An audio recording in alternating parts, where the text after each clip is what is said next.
నమస్కారం, Jyotiba TV news కి స్వాగతం. హెడ్లైన్ చూద్దాం.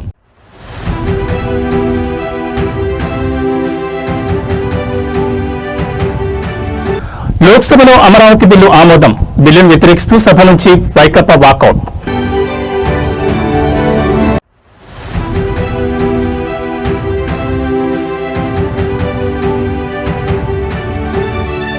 కేరళ గడ్డపై సీఎం రేవంత్ రెడ్డి గర్జన. కేసీఆర్ పినరయి విజయాలు ఒక్కటేనన్న విమర్శ.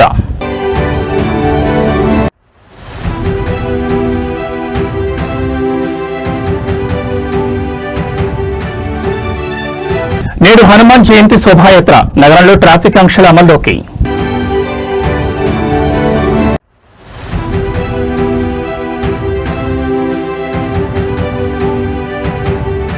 ఇరాన్తో ఒప్పందం చేసుకునే ప్రసక్తే లేదు. 3 వారాల్లో కఠిన చర్యలుంటాయని ట్రంప్ వార్నింగ్.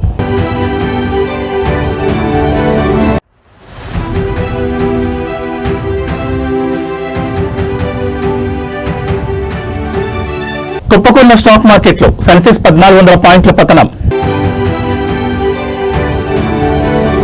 ఆంధ్రప్రదేశ్ రాజధాని అమరావతి చట్టబద్ధత బిల్లుకు లోక్సభ ఆమోదం తెలిపింది. ఈ బిల్లుకు మూజుబానీ ఓటుతో ఆమోదం లభించింది. వైసీపీ ఈ బిల్లును వ్యతిరేకిస్తూ సభ నుంచి వాకౌట్ చేయగా మినహా మిగిలిన పార్టీలు బిల్లుకు మద్దతు తెలిపాయి. ఏపీ రాజధాని అమరావతికి చట్టబద్ధత కల్పించే ఏపీ పునర్విభజన చట్టం పేరుతో బిల్లును బుధవారం లోక్సభలో కేంద్ర హోంశాఖ సహాయ మంత్రి నిత్యానందరాయ్ ప్రవేశపెట్టారు. అనంతరం లోక్సభ స్పీకర్ ఓం బిర్లా బిల్లుపై చర్చను ప్రారంభించారు. బిల్లుపై చర్చలో కేంద్ర మంత్రి కిషన్ రెడ్డి, కాంగ్రెస్ ఎంపీలు రఘురాం రెడ్డి, గడ్డం వంశీకృష్ణ, మల్లు రవి, ధర్మేంద్ర యాదవ్, అరవింద్ గణపతి, సావంత్, బజరంగ్ మనోహర్, రాజేష్ రంజన్, హర్సిమ్రాత్ కౌర్, శ్రీకాంత్ షిండే సహా మొత్తం 11 పార్టీలకు చెందిన 18 మంది ఎంపీలు పాల్గొన్నారు. బిల్లుపై చర్చ అనంతరం సభ ఆమోదం తెలిపినట్లు స్పీకర్ ప్రకటించారు.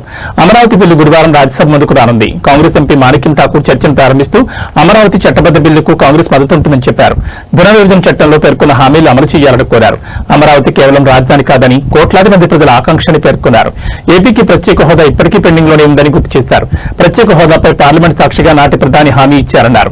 అమరావతి నిర్మాణానికి కేంద్రం పూర్తి సహకారం ఇవ్వాలని, ఏపీకి अन्याय జరిగితే చూస్తూ ఊరుకోబోమన్నారు. में हुआ हा वालों के पक्ष में हुआ, खंड 2 विधेयक का अंग बना। प्रश्न यह है कि खंड 1 अधिनियम सूत्र और विधेयक का पूरा नाम विधेयक का अंग बने। जो सदस्य इसके पक्ष में है वो हाँ कहें, जो सदस्य विरोध में है वो ना कहें। मेरे विचार में निर्णय हा वालों के पक्ष में हुआ, हाँ वालों के पक्ष में हुआ। खंड 1 अधिनियम सूत्र और विधेयक का पूरा नाम विधेयक के अंग बने। मंत्री अब यह प्रस्ताव करे कि विधेयक को पारित किया जाए। महोदय, मैं प्रस्ताव करता हूं कि विधेयक पारित किया जाए। प्रश्न यह है कि विधेयक को पारित किया जाए। जो सदस्य इसके पक्ष में है वो हाँ कहें, जो सदस्य विरोध में है वो ना कहें। मेरे विचार में निर्णय हाँ वालों के पक्ष में हुआ, हाँ वालों के पक्ष में हुआ। प्रस्ताव स्वीकृत हुआ और विधेयक पारित हुआ।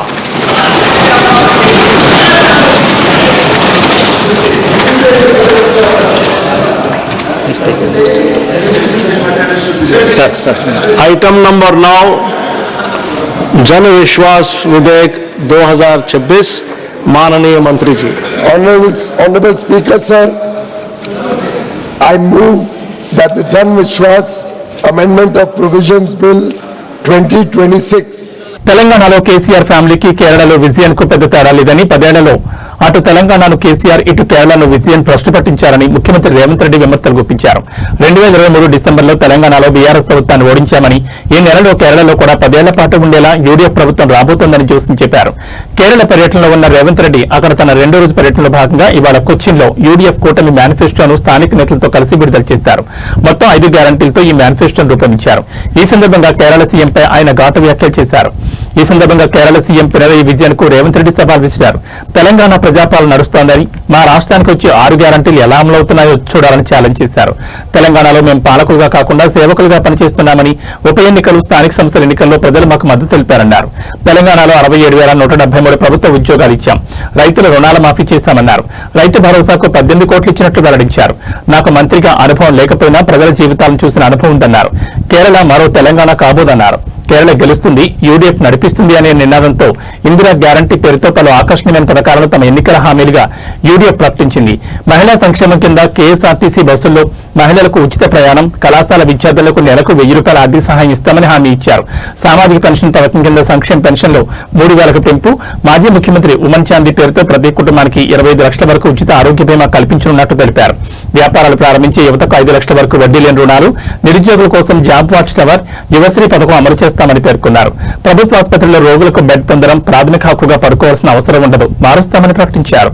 350 crores. Till date I have paid to corporation from the government budget 10,000 crores.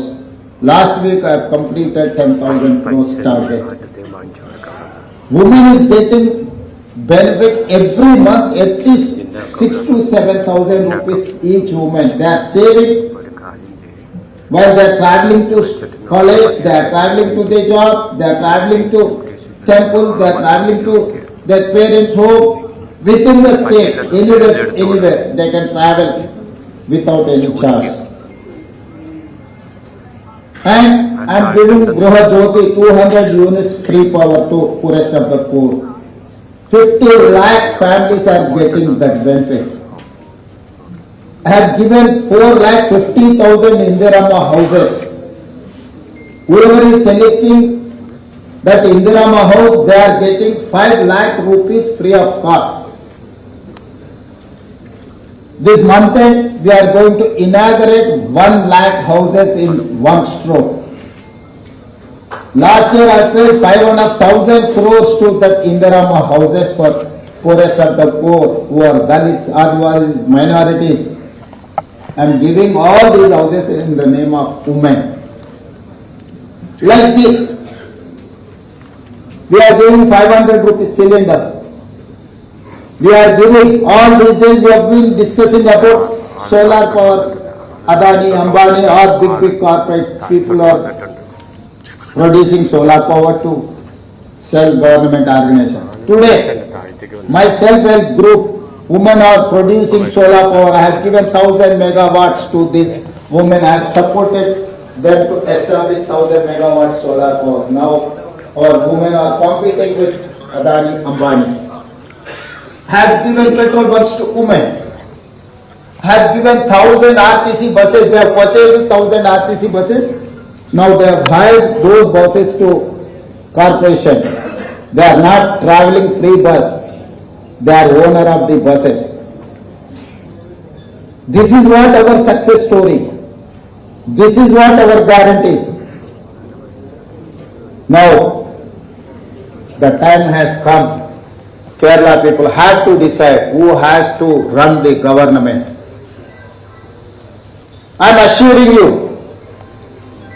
I am going to be there. I am going to stand along with Kerala people. My friends are going to, my UDF friends are going to implement this 5 guarantees. This is what my guarantee for Kerala people. I have aimed on my side. Next 20-25 years, I am going to serve poorest of the poor. Whenever Kerala people request, whenever Kerala people want to come here, I will come, I will support Kerala people. I have 28 months experience only as a chief minister, but this experience has come from ground level, from Karyakarta level to chief minister, from poorest of the poor, women, Adivasi, Dalits, to richest of the richest person. Today I am handling. Hanuman జయంతిని పురస్కరించుకుని ఇవాళ నగరంలో భారీ శోభాయాత్రలు నిర్వహించనున్నారు. ఈ నేపథ్యంలో ప్రయాణికులకు ఇబ్బందులు కలగకుండా హైదరాబాద్ ట్రాఫిక్ పోలీసులు కఠినమైన ఆంక్షలు విధించారు. నగరంలో ప్రధానంగా 2 వైపుల నుంచి శోభాయాత్రలు ప్రారంభం కానున్నాయి. మొదటి శోభాయాత్ర గౌలిగూడ రామ్ మందిర్ నుంచి ప్యారడైజ్ జంక్షన్ వరకు, రెండో శోభాయాత్ర కర్మన్ ఘాట్ హనుమాన్ ఆలయం నుంచి కోటి వరకు కొనసాగుతాయి. ఇవాళ ఉదయం 9 గంటల నుంచి రాత్రి 8 గంటల వరకు ఈ ఆంక్షలు అమల్లో ఉంటాయి. ఊరేగింపు ముందుకు కదిలే కొద్దీ ఆయా ప్రాంతాల్లో దశల వారీగా ట్రాఫిక్ మళ్లింపులు లేదా నిలిపివేతలుంటాయి. ఈ మేరకు శోభాయాత్రకు వెళ్లే కోటి, అబిడ్స్, నారాయణ కూడా RTC X roads, Musheerabad, Secunderabad పరిసర ప్రాంతాల్లో ట్రాఫిక్ ఆంక్షలు అమల్లో ఉంటాయి. సాధారణ ప్రయాణికులు ఇబ్బంది పడకుండా ఉండేందుకు ఎల్బీ నగర్, ఉప్పల్, తార్నాక, సికింద్రాబాద్, మెహదీపట్నం నుంచి ప్రయాణించాలని ట్రాఫిక్ పోలీసులు ప్రత్యామ్నాయ మార్గాలను సూచించారు. శోభాయాత్ర సజావుగా సాగేందుకు నగరవాసులు సహకరించాలని, నగరవాసులు ప్రయాణాలను ముందుగానే ప్లాన్ చేసుకోవాలని పేర్కొన్నారు. అత్యవసర పరిస్థితుల్లో సమాచారం కోసం తమ హెల్ప్ లైన్ నెంబర్ 9010203626 కు కాల్ చేయాలని హైదరాబాద్ ట్రాఫిక్ విభాగం వెల్లడించింది.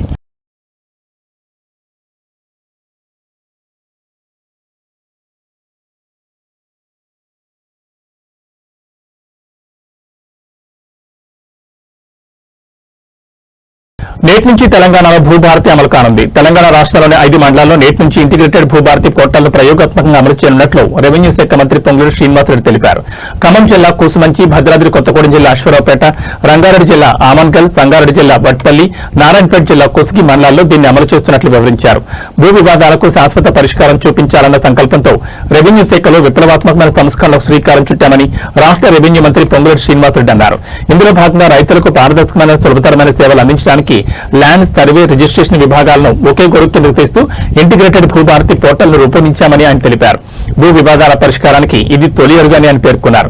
ఇక్కడ వచ్చే ఫలితాలను బట్టి అవసరమైన మార్పులు, చేర్పులు చేసి భవిష్యత్తులో ముందుకు వెళ్లాలని నిర్ణయించామని తెలిపారు. కేరళ పర్యటనలో ఉన్న మంత్రి శ్రీనివాసరెడ్డి బుధవారం పోర్టల్ ప్రారంభానికి సంబంధించి రెవెన్యూ అధికారులతో టెలికాన్ఫరెన్స్ నిర్వహించారు.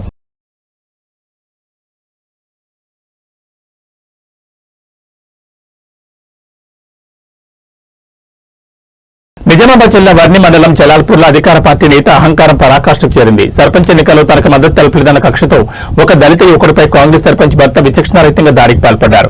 పెట్రోల్ బంకులో పనిచేసుకుంటున్న అన్నం సాయిలు అనే యువకుడిని టార్గెట్ చేస్తూ సర్పంచ్ మమత భర్త ఇల్తం బాలు తన అనుచరులతో కలిసి రెచ్చిపోయారు. గతంలో నకిలీ నోట్ల కేసులో జైలుకు వెళ్లి వచ్చిన చరిత్ర ఉన్న ఈ నాయకుడు ఇప్పుడు అధికార బలంతో సామాన్యులపై దాడులు చేస్తుండటంతో గ్రామస్తులు భగ్గుమంటున్నారు.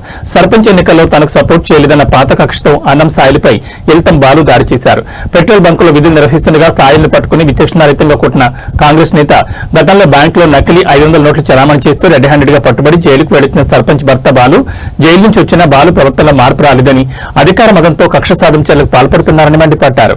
నిందితులు బాలుపై కఠిన చర్యలు తీసుకుని జలాల్పూర్ గ్రామస్తులకు రక్షణ కల్పించాలని ప్రజలు డిమాండ్ చేస్తున్నారు.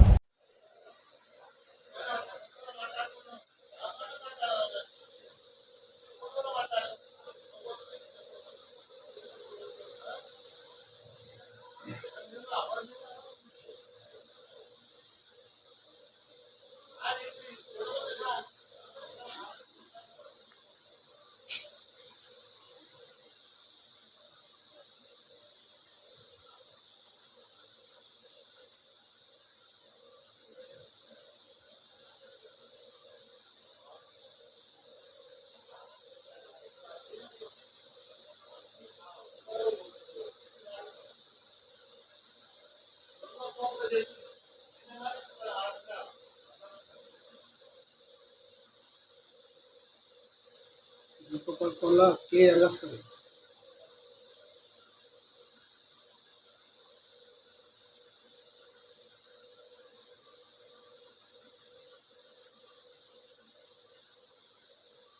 మచిలీపట్నం నడిబొడ్డున ఉన్న కొబ్బరితోట ప్రాంతం ఒక్కసారిగా ఆక్రమణతో నిండిపోయింది. ఏళ్ల తరబడి నివాసం ఉంటున్న తమకు కనీస సమాచారం కూడా ఇవ్వకుండా అధికారులు ఇళ్లను నేలమట్టం చేశారని స్థానికులు ఆరోపిస్తున్నారు. నిరుపేదల ఇళ్లను కూల్చడంపై సమాచారం అందుకున్న మాజీ మంత్రి పేర్ని నాని కుమారుడు వైఎస్ఆర్సీపీ నేత పేర్ని కిట్టు తక్షణమే అక్కడికి చేరుకున్నారు. అయితే బాధితుల వద్దకు వెళ్తున్న కిట్టును పోలీసులు బారికేడ్లతో అడ్డుకున్నారు. ఈ క్రమంలో సీఐ పరమేశ్వర్ మరియు పేర్ని కిట్టు మధ్య తీవ్ర స్థాయిలో వాగ్వాదం చోటు చేసుకుంది. పేదల ఇళ్లు కూరుస్తుంటే పోలీసులు పహారా కాయడమేంటని కిట్టు ప్రశ్నించగా, మేము మా విధులు నిర్వర్తిస్తున్నాం, మీరు శాంతి భద్రతలకు విఘాతం కలిగించొద్దని సీఐ హెచ్చరించారు. ఈ తోపులాటలో ఇరు వర్గాల మధ్య తీవ్ర వాగ్వాదం జరగడంతో కార్యకర్తలు పోలీసులు పెద్ద ఎత్తున మోహరించారు.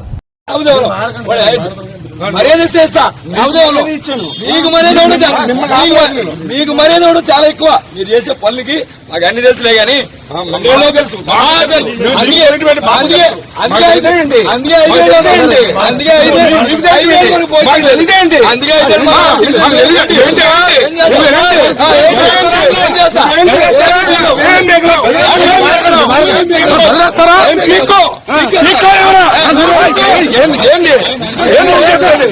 ఏం చేయాలి? ఏం చెప్పాను నువ్వు? చూపించుకో. మోడీ గారి ద్వారా నేను మిమ్మల్ని ఆపలేదు. తీసుకోమంటారు చేతులు పిక్కమంటారు మీరు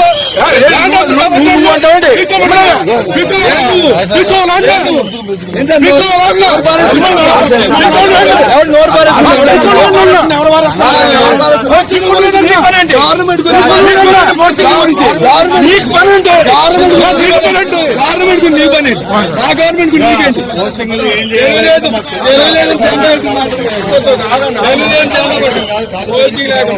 మరి అంత అన్యాయం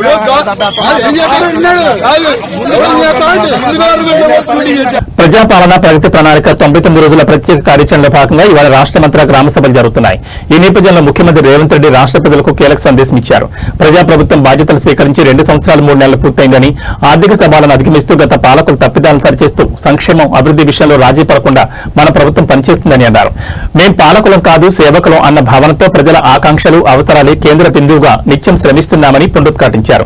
ప్రతి నిర్ణయంలో ప్రజల మేలు సామాజిక బాధ్యత రాష్ట్ర భవిష్యత్ దృష్టిలో పెట్టుకుంటున్నామని స్పష్టం చేశారు. ఉప ఎన్నికలు పంచాయతీ ఎన్నికలు మున్సిపల్ ఎన్నికల్లో వరుస విజయాలతో ప్రజాపాలనకు మీ ఆమోదం మద్దతు ప్రకటించారు. మీరిచ్చిన ఈ ఫలితాలు మా బాధ్యతను మరింత పెంచాయన్నారు. ప్రభుత్వ పథకాలంటే కాగితాలపై కాదు ప్రజల జీవితాల్లో స్పష్టమైన మార్పు తేవాలన్నది మా సంకల్పం అని చెప్పారు. ఆ ఉద్దేశంతోనే ప్రజాపాలన ప్రగతి ప్రణాళిక పేరుతో కార్యక్రమాన్ని ప్రారంభించామన్నారు. మార్చి 6 నుంచి 99 రోజుల పాటు గ్రామ స్థాయి నుంచి రాష్ట్ర స్థాయి వరకు అన్ని శాఖల సమన్వయంతో ఈ కార్యక్రమం ఒక ఉద్యమంలో సాగుతుందన్నారు.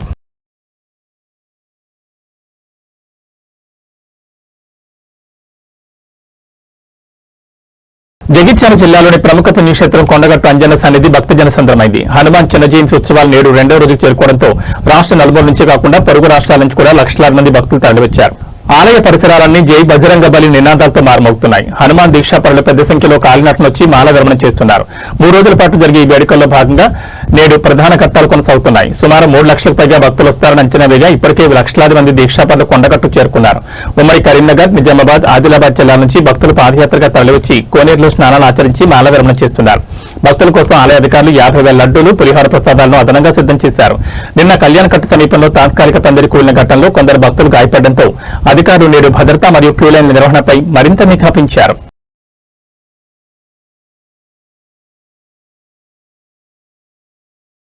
కడప జిల్లా ఒంటిమిట్ట కోదండరామస్వామి బ్రహ్మోత్సవాల్లో భాగంగా జరుగుతున్న సీతారాముల కళ్యాణోత్సవం వివాదాలకు వేదికైంది. లైంగిక ఆరోపణలు ఎదుర్కొంటున్న టీటీడీ చైర్మన్ బీఆర్ నాయుడు ఈ పవిత్ర వేడుకకు హాజరు కావడంపై భక్తులు మరియు విపక్షాల నుంచి తీవ్ర అభ్యంతరాలు వ్యక్తమవుతున్నాయి. ఒకవైపు తనపై వస్తున్న ఆరోపణలతో పదవికి రాజీనామా చేయాలనే డిమాండ్లు వెలువెత్తున్నా ఆయన ఏమాత్రం లెక్క చేయకుండా చైర్మన్ హోదాలో ముఖ్యమంత్రి చంద్రబాబు నాయుడుకు స్వాగతం పలకడం ఇప్పుడు చర్చనీయాంశంగా మారింది. తీవ్రమైన లైంగిక ఆరోపణలు ఎదుర్కొంటున్న వ్యక్తి పవిత్రమైన టీటీడీ చైర్మన్ పదవిలో కొనసాగడంపై భక్తులు పెదవిరుస్తున్నారు. తిరుమలలోనే కాకుండా నేడు ఒంటిమిట్టలో కూడా చైర్మన్ హోదాలో ముఖ్యమంత్రికి బీఆర్ నాయుడు స్వాగతం పలికారు. నైతిక బాధ్యత వహించి వెంటనే పదవి నుంచి తప్పుకోవాలని సోషల్ మీడియాలో మరియు భక్తుల నుంచి పెద్ద ఎత్తున డిమాండ్లు వినిపిస్తున్నాయి.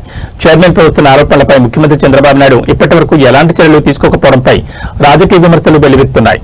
పవిత్రమైన సీతారాముల కళ్యాణ ఘట్టంలో ఎలాంటి వివాదాస్పద వ్యక్తులు పాల్గొనడం ఆలయ పవిత్రతకు భంగం కలిగించవేనని పలువురు అభిప్రాయపడుతున్నారు.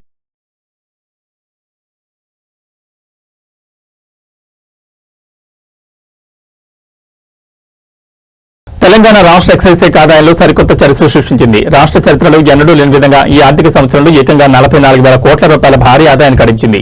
గత ఏడాదితో పోలిస్తే ఈసారి ఆదాయం 7% పెరగడం విశేషం. ముఖ్యంగా డిసెంబర్ నెలలో జరిగిన మద్యం విక్రయాలు ఎక్సైజ్ శాఖ ఖజానాన్ని నింపేశాయి. 2025-26 ఆర్థిక సంవత్సరంలో తెలంగాణ ఎక్సైజ్ శాఖకు మొత్తం 44,557 కోట్ల ఆదాయం లభించింది. గత ఏడాది 40,209 కోట్ల ఆదాయం రాగా ఈ ఏడాది అది 7% వృద్ధి చెందింది. న్యూ ఇయర్ వేడుకల పుణ్యమాని కేవలం ఒక్క డిసెంబర్ నెలలోనే 5,051 కోట్ల విలువైన మద్యం అమ్మకాలు జరిగాయి. మద్యం అమ్మకాల ద్వారా 39,368 కోట్లు రాగా కొత్త దుకాణాల దరఖాస్తులు, వైన్స్ మరియు బార్ల అద్దె రూపంలో 5,189 కోట్ల అదనపు ఆదాయం సమకూరింది. ఎక్సైజ్ శాఖ చరిత్రలో ఇది ఒక మైల్ రాయని అధికారులు హర్షం వ్యక్తం చేస్తున్నారు.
ఇరాన్తో ఒప్పందం చేసుకునే ప్రసక్తే లేదని భవిష్యత్తులో కూడా ఎలాంటి ఒప్పందం చేసుకోబోమని ట్రంప్ ప్రకటించారు.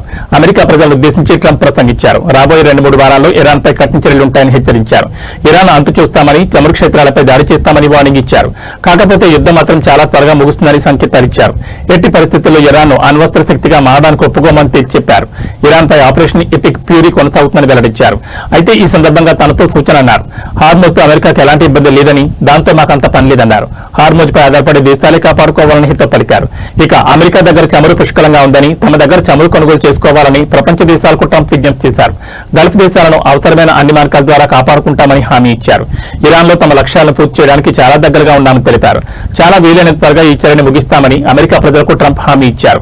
ఇరాన్ నౌకాదళం, వైమానిక దళం, ఐఆర్జీసీ కమాండ్ పూర్తిగా ధ్వంసమైందని పేర్కొన్నారు.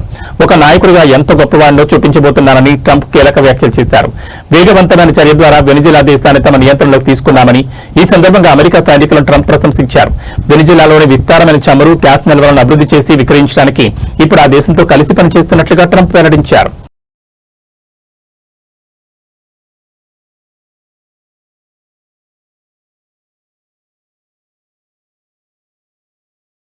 పసిడి ప్రియులకు శుభవార్త. పశ్చిమాసియా యుద్ధం కారణంగా బంగారం, వెండి ధరలు ఎలా ఉంటాయోననే భయాందోళన చెందుతున్న తరుణంలో మగువలకు తీపి కబరందింది. నిన్నటి రోజున భారీగా పెరిగిన బంగారం, వెండి ధరలు కొన్ని గంటల వ్యవధిలోనే భారీగా తగ్గాయి. పెళ్లిళ్లు, శుభకార్యాల సమయంలో భారీ బోరట లభించింది. తులం గోల్డ్పై 1,530 తగ్గ కిలో వెండిపై 5,000 తగ్గింది. తులం గోల్డ్పై 1,530 తగ్గడంతో బులియన్ మార్కెట్లో 24 క్యారెట్ల 10 గ్రాముల ధర 1,51,420 దగ్గర ట్రేడ్ అవుతోంది. ఇక 22 క్యారెట్ల 10 గ్రాముల ధరపై 1,400 తగ్గడంతో 1,38,800 దగ్గర అమ్ముడవుతోంది. ఇక 18 క్యారెట్ల 10 గ్రాముల బంగారం ధరపై 1,440 తగ్గడంతో 1,13,570 దగ్గర ట్రేడ్ అవుతోంది. సిల్వర్ ధర కూడా భారీగా దిగొచ్చింది. గురువారం కిలో వెండిపై ఏకంగా 5,000 తగ్గింది. దీంతో బులియన్ మార్కెట్లో కిలో వెండి ధర 2,50,000 దగ్గర అమ్ముడవుతోంది. హైదరాబాద్, చెన్నైలో మాత్రం కిలో వెండి ధర 2,55,000 దగ్గర ట్రేడ్ అవుతోంది. ఢిల్లీ, కోల్కతా, ముంబై, బెంగళూరులో మాత్రం కిలో వెండి ధర 2,50,000 దగ్గర అమ్ముడవుతోంది.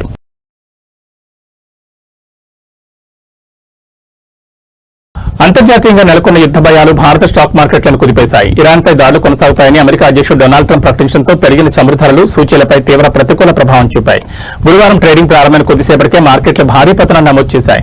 బీఎస్సీ సెన్సెక్స్ ఏకంగా 1,400 పాయింట్లకు పైగా కుప్పకూలగా ఎన్ఎస్సీ, నిఫ్టీ 400 పాయింట్లకు పైగా నష్టపోయింది. ట్రంప్ ప్రకటనతో అంతర్జాతీయ మార్కెట్లో బ్రెంట్ క్రూడ్ ఆయిల్ ధర బ్యారెల్కు $4 పైగా పెరిగి $106 వద్దకు చేరింది. ఈ ప్రభావంతో మార్కెట్ ప్రారంభంలోనే సెన్సెక్స్ 1,416 పాయింట్లు నష్టపోయి 71,718 వద్ద, నిఫ్టీ 429 పాయింట్లు కోల్పోయి 22,250 దిగువన ట్రేడ్ అయ్యాయి.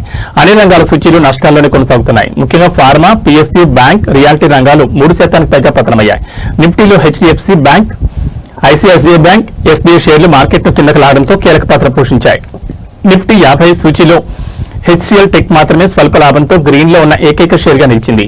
మిడ్ క్యాప్, స్మాల్ క్యాప్ సూచీలు కూడా 2.5% పైగా నష్టపోయాయి. మార్కెట్లలో భయానక వాతావరణానికి సూచికైన ఇండియా BIX ఇండెక్స్ 6% పైగా పెరిగింది. బుధవారం సానుకూలంగా ముగిసిన మార్కెట్లో ఒక్క రోజులోనే ఈ స్థాయిలో పతనం కావడం గమనార్హం.